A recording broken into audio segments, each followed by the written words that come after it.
ಮನೆ ಮುಂದೆ ಈ ರೀತಿ ಪೋಸ್ಟರ್ಸ್ ಬ್ಯಾನರ್ಸ್ ನಮ್ಮ ಮನೆ ಮುಂದೆ ಹಾಕ್ಲಿಕ್ಕೆ ಪ್ರಯತ್ನ ಮಾಡ್ತಾ ಇದ್ದೇನೆ ಅಂತ ಹೇಳಿದ್ರು.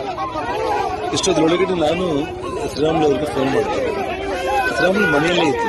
ತಕ್ಷಣ ಶ್ರೀರಾಮುಲು ಅವರಿಗೆ ಬಂದ್ಬಿಟ್ಟು ಅಲ್ಲ ಅವನು ಸತೀಶ್ ಅವನಿಗೆ ಹೇಳಿದ್ದಾರೆ, ಈ ರೀತಿ ಮನೆ ಮುಂದೆ ಬಂದು ನೀನು ಗಲಾಟೆ ಮಾಡ್ತಾ ಇರೋದು ಕರೆಕ್ಟ್ ಅಲ್ಲ, ನೀನು ಫಸ್ಟ್ ಇಲ್ಲಿಂದ ಹೋಗುವಂತೇಳಿ. ಅಷ್ಟೊಂದರೊಳಗಡೆ ಪೊಲೀಸರು ಕೂಡ ಅವನು ಇಲ್ಲಿಗೆ ಬಂದು ಅರ್ಧ ಗಂಟೆ ಮುಕ್ಕಾಲು ಗಂಟೆ ಆದ್ರೂ ಕೂಡ ಪೊಲೀಸರು ಬಂದಿಲ್ಲ. ಯಾವಾಗ ಶ್ರೀರಾಮುಲು ಅವ್ರ ಗಮನಕ್ಕೆ ಬಂತು ಶ್ರೀರಾಮುಲು ಪೊಲೀಸರಿಗೂ ತಿಳಿಸಿದ್ರು ಮತ್ತು ಶ್ರೀರಾಮುಲು ಕೂಡ ಸೈಟಿಗೆ ಬಂದ. ಶ್ರೀರಾಮುಲು ಇರೋ ಟೈಮ್ನಲ್ಲಿ ಪೊಲೀಸರು ಕೂಡ ಇದ್ದಾರೆ. ಅವನಿಗೆ ಸತೀಶ್ ರೆಡ್ಡಿಗೆ ಅವ್ರಿಗೆಲ್ಲರಿಗೂ ಕೂಡ ಇಲ್ಲಿಂದ ನೀವು ಜಾಗ ಖಾಲಿ ಮಾಡಿ, ಒಬ್ಬ ದೊಡ್ಡ ನಾಯಕ ಜನಾರ್ದನ್ ಅವ್ರ ಮನೆ ಮುಂದೆ ಬಂತು ಈ ರೀತಿ ನೀವು ಗಲಾಟೆ ಮಾಡೋ ಪ್ರಯತ್ನ ಮಾಡ್ತೀರಂದ್ರೆ ಇದು ಕರೆಕ್ಟ್ ಅಲ್ಲ ಅಂತೇಳಿ ಪೊಲೀಸರಿಗೆ ಅವನಿಗೆ ಬರುವು ಹೇಳಿದ್ದಾರೆ.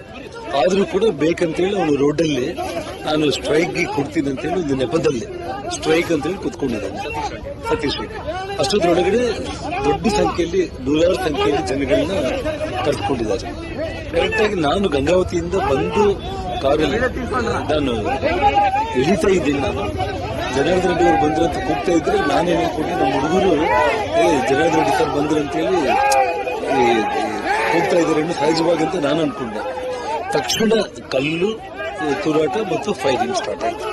ಸ್ಟ್ರೈಟ್ ಅವೇ ನಾನು ಕರೆಕ್ಟ್ ಆಗಿ ನೋಡಿ ಇಷ್ಟೇ ಮನೆ ಮುಂದೆ ಈ ರೀತಿ